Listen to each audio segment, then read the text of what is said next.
Today, we will discuss the history of ancient Israel, tracing the journey from the Hebrews' arrival in Canaan to the destruction of the Second Temple.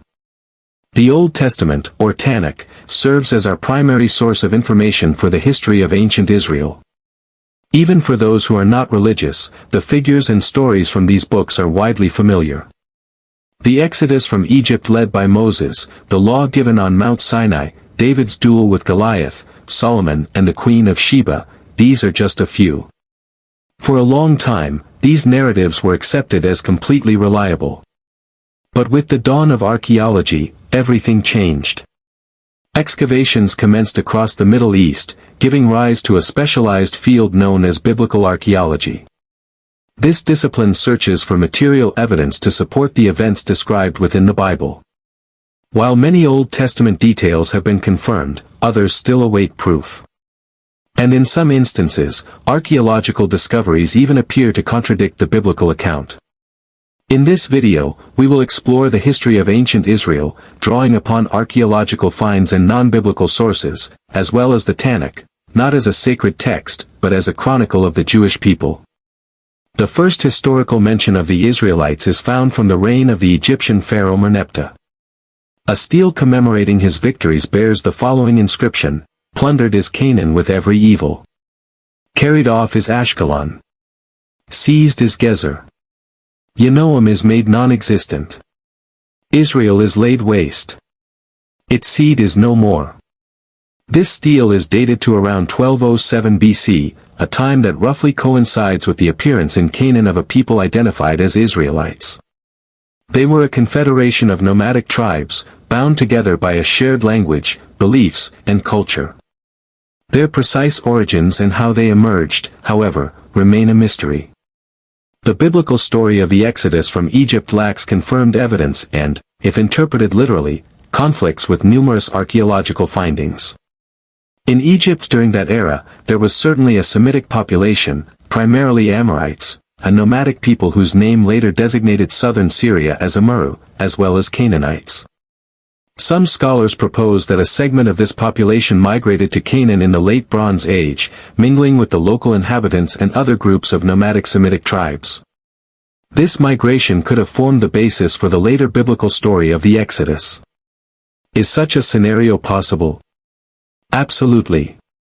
But for now, it remains only a hypothesis, lacking concrete proof. Many researchers connect the origins of the Hebrews to the nomadic Habru and Shesu tribes, who inhabited the semi-desert regions east of Canaan and Egypt. These were pastoralist tribes who also occasionally raided the agricultural settlements of the Fertile Crescent. One way or another, by the end of the Bronze Age, the Israelites had established themselves in Canaan. They were primarily herders who were gradually transitioning to a settled way of life. Initially, they still dwelled in tents, but they had already started building stone enclosures for their livestock. A distinctive feature of their culture was their dietary avoidance of pork. Excavations at Israelite camps and settlements show an almost total absence of pig bones. Similarly, pig bones are missing from sacrificial remains, whereas in other Near Eastern societies, they constitute between 10 and 40% of animal remains in waste pits. The biblical narrative of Canaan's conquest also lacks clear archaeological confirmation. While many Canaanite cities like Hazor, Jericho, Megiddo, and Lachish were indeed destroyed, this destruction did not occur simultaneously, as one would expect from a swift military campaign like Joshua's. Instead, it was spread out over nearly 100 years. This was a turbulent era known as the Late Bronze Age collapse, a time when cities were burning throughout the Near East, including in regions where Israelites were not present. Consequently, we cannot definitively link the destruction of specific Canaanite cities to the Israelites' arrival. During this period, the Israelites formed a confederation of tribes connected by a common language, beliefs, culture, and traditions. The Old Testament speaks of 12 tribes of Israel. Whether there were precisely 12 is difficult to ascertain.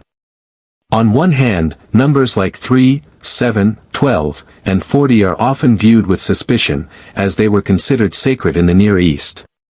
On the other hand, there is no particular reason why there couldn't have been exactly 12 tribes. This number is neither more nor less plausible than any other. Archaeologically, the Israelite tribes do not appear distinct from one another, so we can neither confirm nor refute the biblical account. Each tribe was led by a chief known as a shofet or judge, which is why this era is called the period of the judges. Despite the judicial title, the shoftim were primarily military leaders who held executive authority. While judicial and legislative power remained with the priesthood, the judges' authority was not hereditary, and at least some of them were chosen by the people. Women could also hold this position, as evidenced by the biblical figure of Deborah. During this time, the Israelites fought fierce wars against their neighbors, the Moabites, Ammonites, and others. Yet their most intense conflict was with the Philistines. The Philistines appeared in southern Canaan around the same time as the Israelites, and it is from their name that the modern term, Palestine, is derived. Genetic studies, along with the similarity of Philistine material culture to late Mycenaean artifacts, point to an Aegean origin for them. However, the near-total absence of written records in the Philistine language leaves their exact identification uncertain.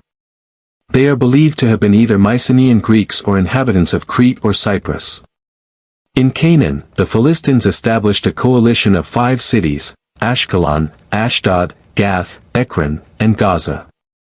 They brought with them the closely guarded secret of iron smelting and forging, introducing this technology to the Near East. Initially, they maintained strict control over its dissemination, even refusing to sell iron weapons to the Israelites.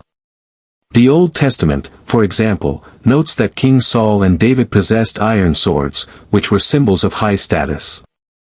Over time, however, ironworking technology spread throughout the region. The era of the Judges was marked by bloody wars between the Israelites and the Philistines. Battles were fought with varying success, but the better-armed and more organized Philistines increasingly gained the upper hand. A lack of unity among the Israelite tribes allowed the Philistines to push deep into Canaan, securing significant territorial gains. Faced with such a powerful enemy, the Israelite tribes united under a single ruler, gradually transitioning from a tribal confederation to a monarchy. The first king was Saul, from the tribe of Benjamin. According to tradition, he united the tribes to fight the Philistines, but he ultimately failed to establish a centralized state. Saul was a wartime king, more focused on military campaigns than on state building. He managed to temporarily free Israel from Philistine rule and won several victories. But his reign ended in tragedy. At the Battle of Mount Gilboa, the Israelites suffered a devastating defeat. Saul himself fell in battle, as did his heir and son, Jonathan. As a result, Israel once again came under Philistine domination, with governors installed in many cities. The historicity of King Saul is poorly supported by direct evidence, and he could be viewed as a legendary figure, similar to Romulus and Remus or King Arthur. However, certain aspects of his story find some confirmation. For instance, the Tanakh states that the Philistines captured Saul's hometown, Gibeah, which was little more than a village at the time. Later, Saul reportedly liberated Gibeah and made it his capital. Archaeologists have indeed excavated Gibeah, uncovering a 12th century BC settlement, a layer of destruction, and a subsequent rebuilding into a fortified city, events that roughly correspond to Saul's supposed reign. While this is not enough to definitively prove his existence, it suggests the Old Testament narrative, despite its legendary elements, rests on a historical foundation. After Saul, David became king, marking the start of the united monarchy. He completed the unification of the Israelite tribes that Saul had begun, establishing a centralized state with its first capital at Hebron. David inflicted a series of defeats on the Philistines, freeing Israel from their domination. He then subdued the Jebusites, captured Jerusalem, and moved his capital there. Later, he conquered Moab, Edom, and Ammon, turning his former enemies, the Philistines, into vassals who paid tribute to Israel. David also introduced judicial reforms, conducted a census, and implemented a taxation system. David is considered the first historically confirmed king of Israel. For a long time, doubts surrounded his historicity, with many scholars viewing his story as a heroic national epic. However, 2 non-biblical inscriptions mentioning a House of David have been discovered, a stele commissioned by the Moabite king Mesha, and the Tel Dan inscription by an Aramean king. Both refer to David as the founder of the royal dynasty of Judah. These findings provide strong evidence that King David was a real historical figure. After David, his son Solomon became king of Israel. His reign marked the first period of peace and stability after centuries of constant warfare, leading to a flourishing of trade. Situated along key trade routes connecting Syria and Mesopotamia with Egypt, Israel quickly grew wealthy. In Jerusalem, on the Temple Mount, Solomon built the first temple, which would become the central sanctuary of Judaism. While David is now considered historical, Solomon remains semi-legendary. There are no definitive records confirming a king by that name. Some indirect evidence exists, such as remains of construction projects attributed to his reign in the Old Testament, but his name does not appear in any ancient inscriptions or external sources. This has led to skepticism about his historicity. However, most historians believe Solomon likely existed, though his grandeur was probably greatly exaggerated by the biblical authors. It is important to note that when we speak of Jewish religion, temples, and priesthood in this period, it was nothing like the Judaism of today, or even of the Roman era. In fact, it was not yet monotheistic. The Israelites of this time were still polytheists. The religion is often called Yahwism, after its chief deity, Yahweh. In this belief system, Yahweh was the supreme God, the God above gods. He had a consort, Asherah, or Ashtart. Archaeological evidence from this period includes numerous votive inscriptions dedicated to Yahweh and his Asherah. In northern regions, where Phoenician influence was strong, the chief deity was sometimes El or Elohim. This explains why the Old Testament refers to God as Yahweh in some passages and Elohim in others. Over time, the figures of Yahweh and El merged, leaving Yahweh as the sole deity. However, the Israelites also worshipped other West Semitic gods, including Baal, Shamash, Kashar, Yar, and others. Excavations of Israelite settlements have uncovered many small idols, or teraphim, which were carried as protective talismans. Furthermore, the concept of a single, central temple did not yet exist. Throughout the land, there were numerous temples, shrines, and altars. Most were dedicated to Yahweh or to Yahweh and his consort Asherah, but some were also devoted to other deities.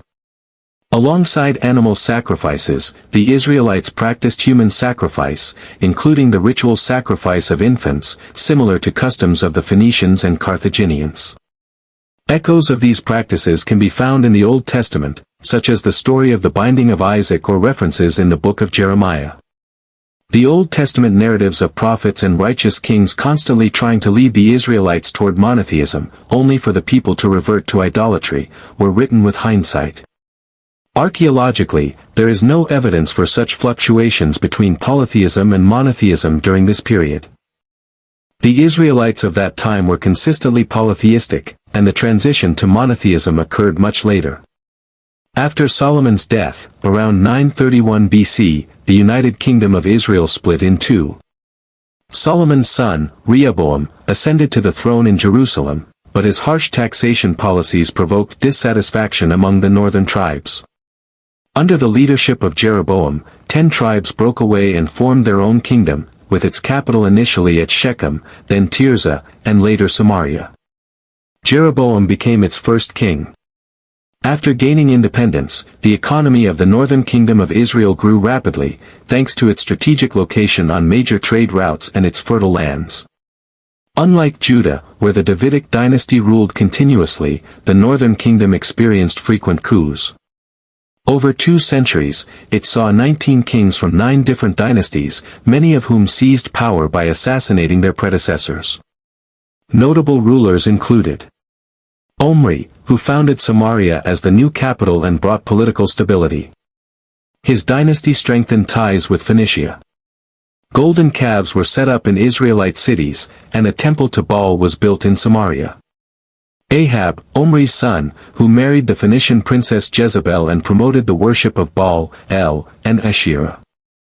Jeroboam II, under whom Israel reached its peak, expanding its territory and strengthening its economy, though this prosperity was accompanied by social inequality and corruption.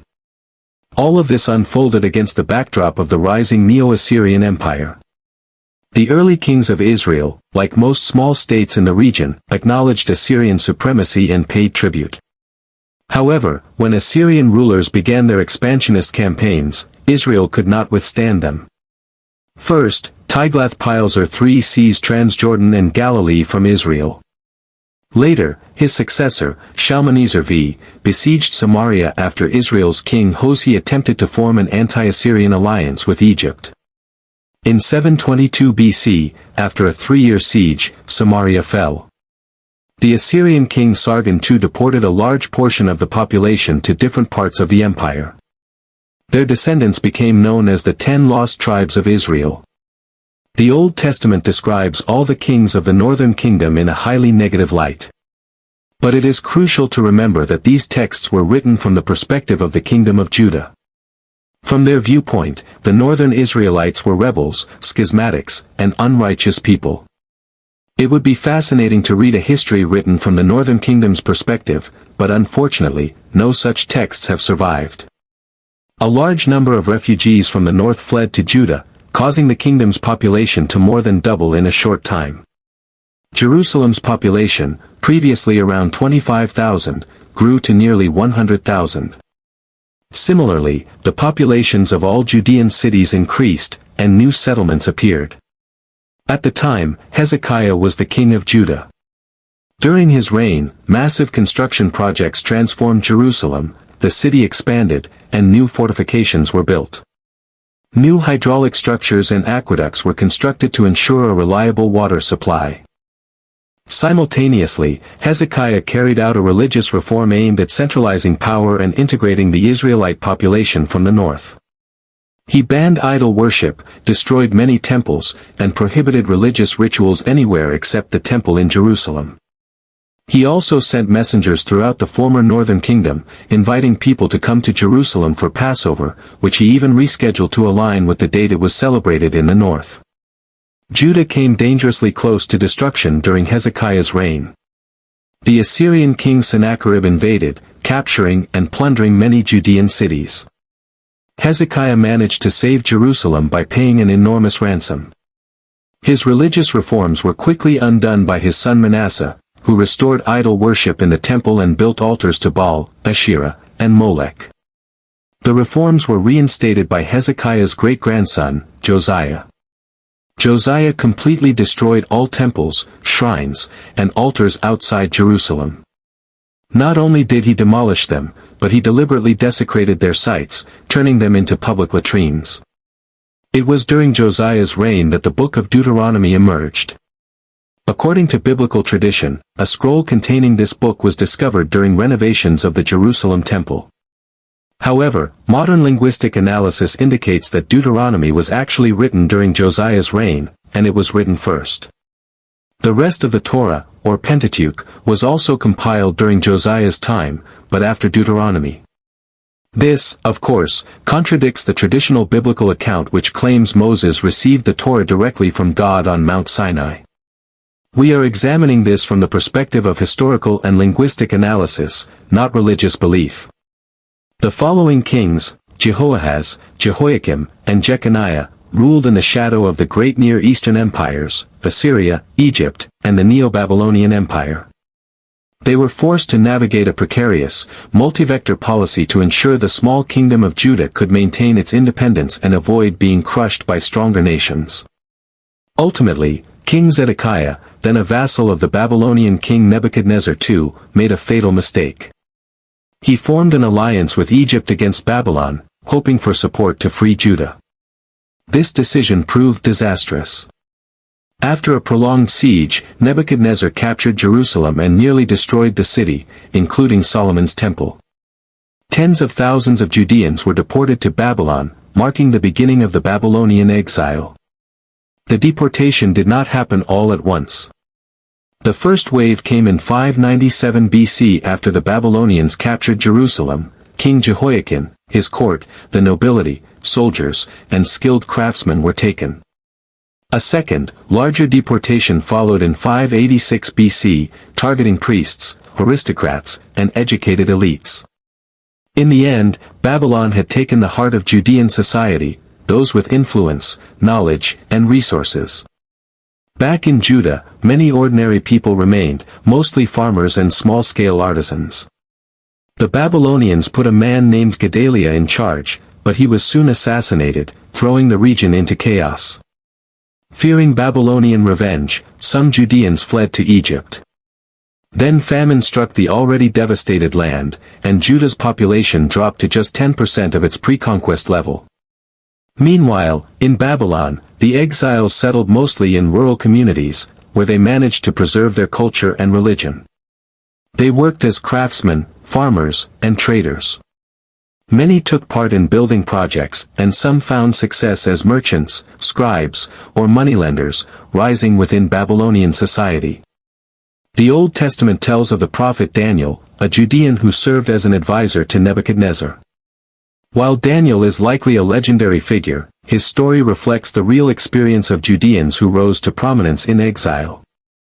During this period, Judean religious teachings began to take on a new form. Greater emphasis was placed on studying the Torah, prayer, and the creation of written religious texts. Monotheism grew significantly stronger. The tradition of the synagogue emerged, places for prayer and scripture study that became the foundation of Judaism after the loss of the temple. Several biblical books, such as Ezekiel, were written during the exile. Babylon's rule over Judah, however, did not last long. After Nebuchadnezzar II's death, his dynasty declined. The last great king of Babylon, Nabonidus, focused on religious reforms that angered the priesthood and elite. He often left Babylon to live in the oasis of Tema, leaving the city under the care of his son Belshazzar, who indulged in feasting rather than governing. According to biblical tradition, during one of Belshazzar's feasts, a mysterious inscription appeared on the palace wall, foretelling the kingdom's fall. That very night, in 539 BC, the Persian king Cyrus the Great entered Babylon without resistance.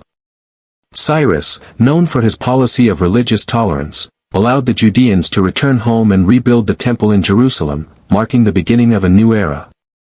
After conquering Babylon, Cyrus founded the Achaemenid Empire. A defining feature of his rule was his tolerant attitude toward local religions. In 538 BC, he issued a decree allowing the Judeans to return to Canaan and rebuild. He also ordered the return of sacred temple artifacts and provided resources for reconstruction. Babylonian Jews had mixed reactions. Some chose to return, while others stayed, where a large and established Jewish diaspora had already formed. The first group of returnees, led by the governor Zerubbabel and the high priest Joshua, set out in 537 BC. They found a devastated land inhabited mostly by farmers who had survived the Babylonian conquest. In the ruins of Jerusalem, their first act was to rebuild the altar on the site of the destroyed temple to resume sacrificial worship. A year later, Zerubbabel laid the foundation of the Second Temple. But rebuilding was not easy. The region was surrounded by nomadic tribes who raided Judean settlements. As the prophet Nehemiah put it, they had to build with a trowel in one hand and a sword in the other. There was also growing tension with the Samaritans, descendants of Israelites from the former northern kingdom who had maintained a distinct identity.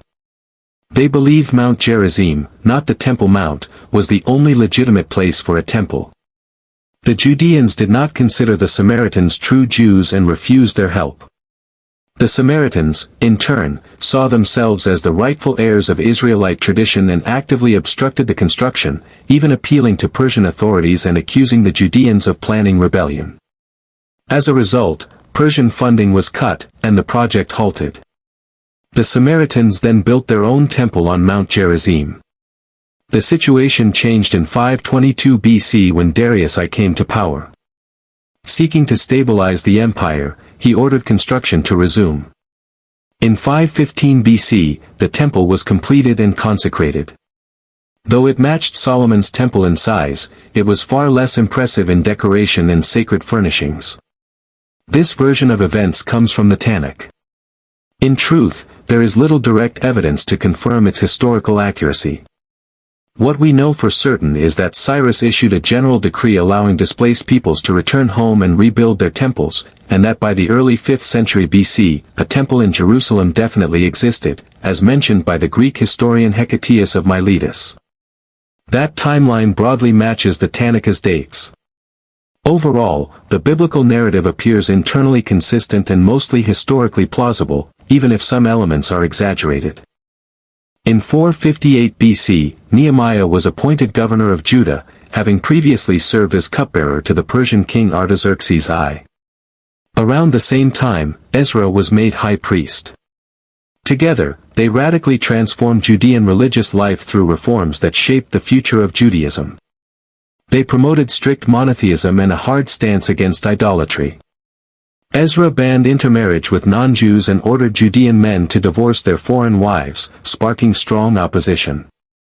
Still, over time, the community began to separate itself more strictly from surrounding peoples. Ezra also made the public reading of the Torah a regular ritual, organizing assemblies where the people were taught the law. Nehemiah focused on strengthening temple worship and Sabbath observance, enforcing a total halt of labor and commerce on that day.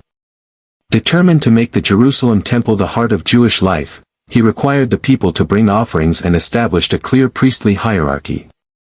In 332 BC, Alexander the Great arrived in the Near East, overthrew the Achaemenid Empire, and took control of Judah. Alexander followed Achaemenid traditions, respecting local customs and religions, and did not interfere with Jewish life. According to tradition, the high priest met Alexander and persuaded him not to enter the temple. Alexander agreed and instead made generous donations.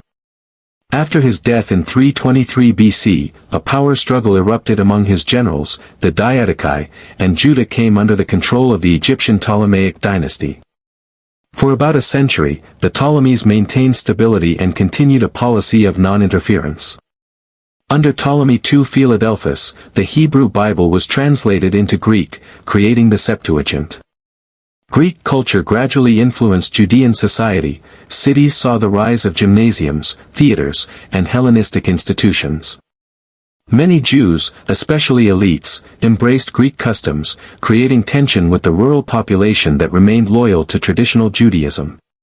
In the early 2nd century BC, Judah came under the control of the Seleucid dynasty. Antiochus III the Great followed a policy of religious tolerance, supporting the temple and exempting its staff from taxes.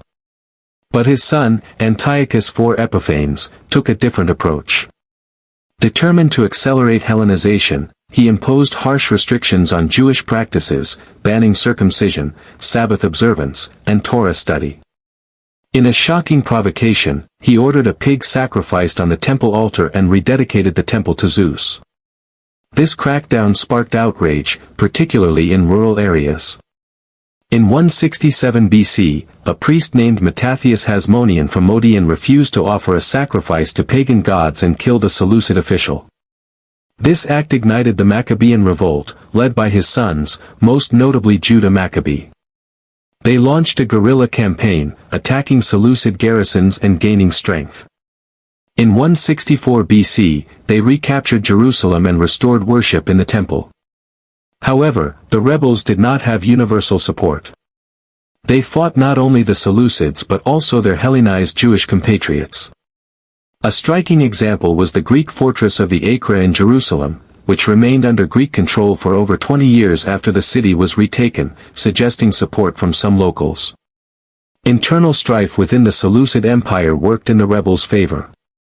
A dynastic crisis in 153 BC sparked a civil war, and the Jews shifted support between rivals, using the chaos to their advantage. They also formed alliances with Rome and Sparta. In 134 BC, the Seleucid king Antiochus VII besieged Jerusalem. The Judeans were forced to negotiate a peace that effectively made them independent, though they formally acknowledged Seleucid authority.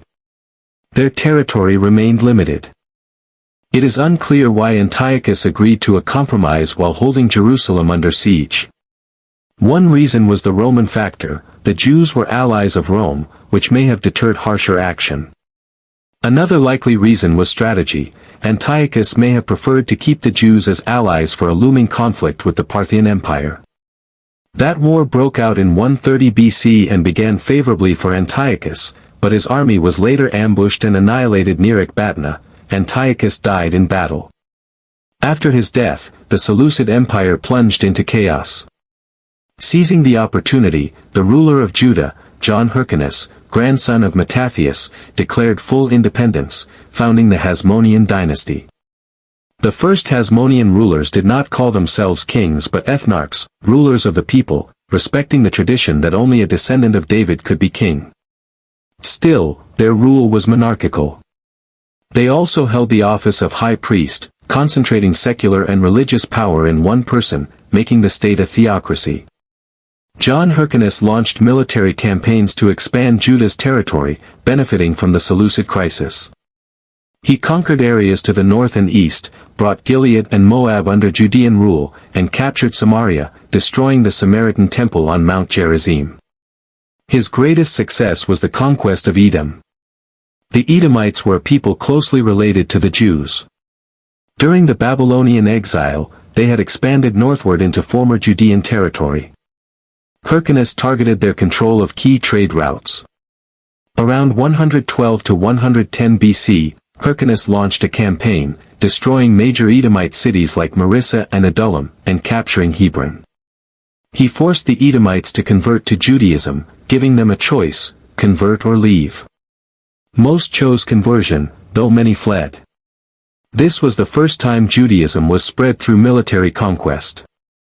During the Hasmonean period, two major sects emerged, the Sadducees, who advocated a strict interpretation of Mosaic law, and the Pharisees, who interpreted the Torah more flexibly. Hyrcanus eventually conflicted with the Pharisees, who believed he had no right to wield both secular and religious power. He aligned himself with the Sadducees, who were part of the religious elite. In 104 BC, Hyrcanus died, and his son Aristobulus succeeded him. His reign was short and brutal. He killed his brother, starved his mother, and broke tradition by declaring himself king. He died after just 1 year. He was succeeded by his brother, Alexander Jannaeus. Jannaeus continued expansionist policies, annexing Galilee, Gilead, and Iturea, and converting their inhabitants. He conquered Philistia and pushed the southern border, capturing parts of the Nabatean kingdom. Under him, Judea nearly matched the borders of Solomon's kingdom. But Alexander Jannaeus left his mark most through domestic policy. A staunch Sadducee, he despised the Pharisees. During the festival of Sukkot, he provoked a confrontation and ordered a massacre of Pharisees in the temple, killing thousands. In response, the Pharisees rebelled with support from the Syrian king Demetrius III and even defeated Jannaeus's army. When Demetrius withdrew, Jannaeus unleashed brutal repression, massacring tens of thousands and, according to Josephus, crucifying 800 Pharisee leaders after having their wives and children killed before their eyes. After Alexander Jannaeus died in 76 BC, his widow, Queen Salome Alexandra, took power. She stabilized the situation by reconciling the Pharisees and Sadducees, restoring Pharisee influence. After her death in 67 BC, a power struggle erupted between her sons, John Hyrcanus II and Aristobulus II. Hyrcanus, the elder, was high priest and had Pharisee support but was weak-willed. Aristobulus was energetic and had army backing. Aristobulus mobilized his forces, and Hyrcanus was forced to abdicate. However, Hyrcanus, under the influence of the Idumean ruler Antipater, sought help from the Nabatean king Aretas III. The Nabateans provided an army, and conflict reignited, with Jerusalem under siege. The Romans, increasingly involved in the region, took advantage. In 63 BC, Pompey the Great arrived. Both brothers appealed to him, but Pompey backed the pliable Hyrcanus. He marched on Jerusalem, captured it after a 3-month siege, took Aristobulus prisoner, and reinstated Hyrcanus as ethnarch and high priest under Roman protection, ending the independent Hasmonean state. In 63 BC, Pompey captured Jerusalem, making Judea a client state. John Hyrcanus II was installed as a puppet ruler. His brother, Aristobulus II, was paraded in Rome but later escaped in 57 BC and raised a rebellion against Hyrcanus. It was crushed by the Roman governor of Syria, Aulus Gabinius. The Senate then abolished the royal title in Judea. Hyrcanus was demoted to ethnarch. Real authority shifted to his advisor, Antipater, who placed his sons in key positions, Phasael as governor of Jerusalem and Herod as governor of Galilee. Aristobulus was sent back to Rome as a prisoner but was later poisoned. His son, Antigonus II, continued the struggle. After Julius Caesar's assassination in 44 BC, Antigonus made several failed revolt attempts and eventually turned to the Parthians for support. In 40 BC, a Parthian army marched into Jerusalem and set up Antigonus II as king. His rule was marked by brutal crackdowns on pro-Roman factions. John Hyrcanus was mutilated, his ears cut off, and Antipater's son Phasael committed suicide. Herod, the younger son, escaped to Rome and secured support from Mark Antony and the Senate. In 39 BC, the Senate named Herod king of Judea. The war to retake Judea lasted 2 years, ending in 37 BC with Jerusalem's capture. Antigonus's forces held out in the temple for weeks before surrendering. Antigonus was taken to Antioch and executed by crucifixion, a first for a Roman client king. John Hyrcanus was released but held no power. The Hasmonean dynasty was over. After taking control, Herod brought order to a region torn by civil war. He married Miriam, a Hasmonean princess, to legitimize his rule. Herod is best remembered for his ambitious building projects. He convinced the Romans to invest in Judea's infrastructure, arguing it would benefit campaigns against Parthia. With Roman funding and labor, he built aqueducts and paved roads. He constructed fortified cities like Antipatris, Sebaste, Herodium, and Masada, and rebuilt Jericho. On the coast, he founded the port city of Caesarea Maritima, using innovative hydraulic concrete to build a harbor. At Herodium, he built a grand mausoleum for himself, believed to have the first unsupported dome. Herod was an admirer of Roman and Hellenistic culture. During his reign, amphitheaters, gymnasiums, theaters, and baths were built. While maintaining an image of a devout Jew at home, he funded pagan temples abroad and was a patron of the Olympic Games. His most ambitious project was the expansion of the temple in Jerusalem. He built massive retaining walls around the Temple Mount, greatly enlarging the platform. The western wall is a surviving section of this wall. The reconstruction took nearly a decade but was managed so worship never stopped, thus, it is still considered the Second Temple. The finished structure was considered a wonder of the ancient world. Herod was also a capable administrator. His projects, combined with Roman investment and peace, led to an economic boom. But this prosperity brought social changes. Wealthy elites bought up farmland, creating large estates, latifundia, worked by slaves and laborers. Landless peasants moved to cities, finding work as techtons, a broad term for builders/craftsmen, a profession attributed to Jesus. Despite his achievements, Herod is remembered as a brutal tyrant in Jewish and Christian tradition. He dealt harshly with opposition, purged the Sanhedrin, and executed his own sons. Emperor Augustus famously joked, "It's better to be Herod's pig than his son." He ordered the execution of prominent citizens preemptively. Yet, his cruelty wasn't unusual for the time. Some Hasmonean kings were more brutal. His bad reputation largely stems from the Pharisees, who despised him for pushing them from power, and because they didn't consider him a true Jew. He was of Edomite descent.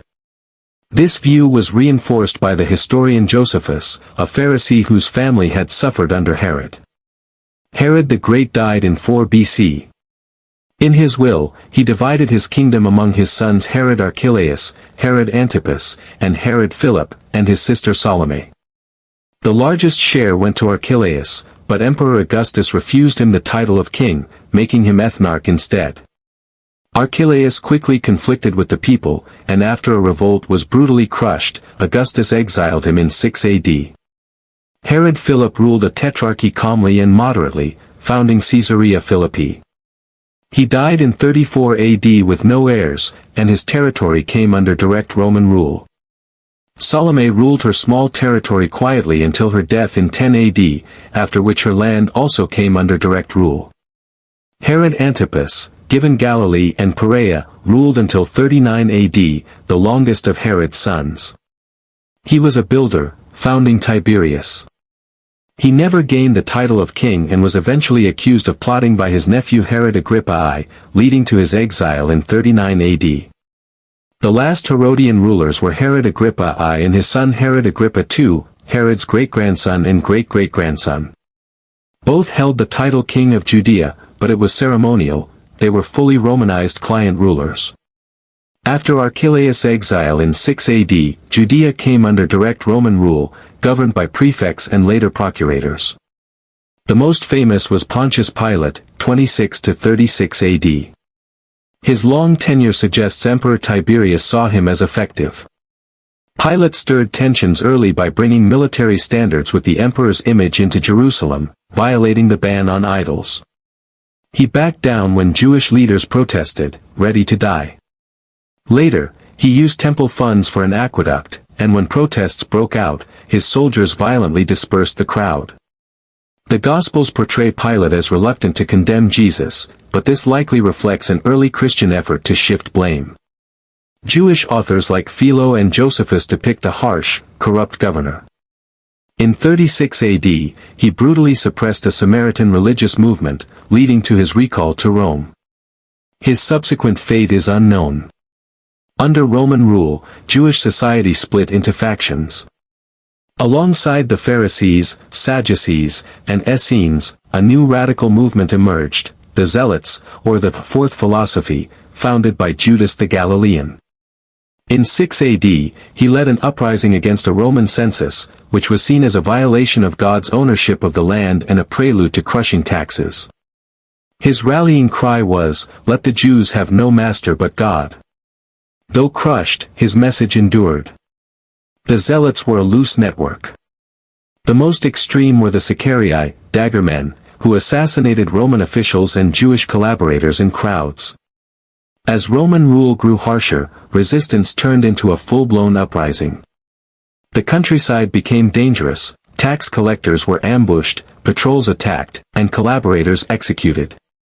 In the decades before the First Jewish War, tensions escalated under a string of corrupt governors. After Pilate, Antonius Felix, 52 to 60 AD, ruled with royal power with the instincts of a slave, according to Tacitus. His marriage to a Jewish princess did not calm tensions. His successor, Porcius Festus, died before implementing reforms.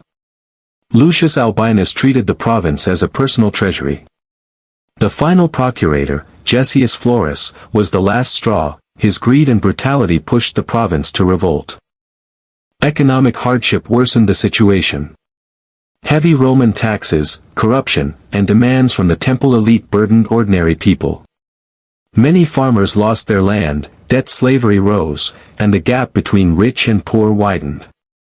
In Jerusalem, the high priesthood lost credibility. The Romans sold the position, creating a wealthy, out-of-touch priestly class. The social divide between the wealthy upper city and the poor lower city grew. Cultural tensions also fueled unrest. The Jewish diaspora was large, and many adopted Hellenistic culture, causing friction with traditionalists. Messianic hopes grew, many believed a divinely chosen leader would overthrow Rome. The memory of the Maccabean revolt was fresh. Apocalyptic prophets preached the end of the age. Each crushed uprising deepened public anger. The situation was a volatile mix of political corruption, economic exploitation, cultural division, and religious fervor, needing only a spark. The First Jewish War began in 66 AD. In Caesarea, a religious provocation, Greeks slaughtering birds in front of a synagogue, sparked outrage. The Jewish community complained to Procurator Gessius Florus, who, despite taking a bribe, sided with the Greeks and had the petitioners arrested. He then seized money from the temple treasury. The city erupted. Florus responded with brutal repression, killing over 3,000. Even Roman citizens were crucified. The violence spread, and the Roman garrison was forced to flee. The temple priests then ended the daily sacrifice for the emperor, a public declaration of independence. When news reached Syria, Governor Cestius Gallus marched south with the 12th Legion. He besieged Jerusalem but then unexpectedly withdrew. On the retreat, his forces were ambushed and crushed at the Beth Horon Pass. Over 6,000 Romans were killed, and the legion's eagle was captured. For Rome, it was a humiliation; for the rebels, it was a repeat of the Maccabean victory. The rebels formed a provisional government, with control split between moderate aristocrats and radical zealots. Emperor Nero sent General Vespasian and his son Titus with over 60,000 soldiers. Vespasian pursued a deliberate strategy, methodically crushing rebel strongholds in Galilee, the coast, and Edom before targeting Jerusalem. In Galilee, after the siege of Jotapata, the rebel leader Joseph ben Mattatyahu surrendered. He later became the historian Josephus. In 68 AD, Nero's death triggered the Year of the Four Emperors. Vespasian seized power and put Titus in command of the Judean campaign. Meanwhile, Jerusalem was torn by infighting among three zealot factions: Simon bar Giora, John of Giscala, and Eleazar ben Simon. They fought each other instead of uniting against Rome. In April 70 AD, during Passover, Titus laid siege with 4 legions. He offered surrender terms, which were refused. The Romans breached the outer wall but stalled at the second, suffering heavy losses. After pulling back, Titus changed tactics, leveling buildings and constructing a massive siege wall to encircle the city. He tried psychological pressure, parading his army and offering surrender again, but was refused. Inside, conditions became dire. With the city packed for Passover, food ran out. Many tried to escape but were caught and crucified, up to 500 per day. The zealot factions fought amidst famine and disease. Reports of cannibalism emerged. By July, daily sacrifices stopped for lack of animals. In August, the Romans broke into the temple. Its destruction was not planned, but a soldier threw a burning torch, and it was set ablaze. Its treasures were looted and later depicted on the Arch of Titus. The upper city held out for another month before falling. Jerusalem was in ruins, its population killed or enslaved. Resistance continued. The last stronghold was Masada, where Sicarii held out until 73 AD. When the Romans breached the walls, they found the defenders had committed mass suicide. The temple's destruction was a turning point. Vespasian imposed the Fiscus Judaicus, a tax on all Jews. Jerusalem was rebuilt as the Roman colony Aelia Capitolina, and Jews were banned from entering. The era of the Second Temple was over. If you made it to the end of this video, we really appreciate it. If you enjoyed it, please like and subscribe. Follow along on our journey through ancient civilizations and history. We release new episodes every single week. If you'd like to support the channel, you can join our Patreon or become a YouTube channel member for early access, behind-the-scenes content, and more. You can also leave a super thanks below. To listen to history on the go, check out our all-new podcast, Parabellum History, on all major podcast platforms. Thanks again for tuning in, and we hope to see you next time.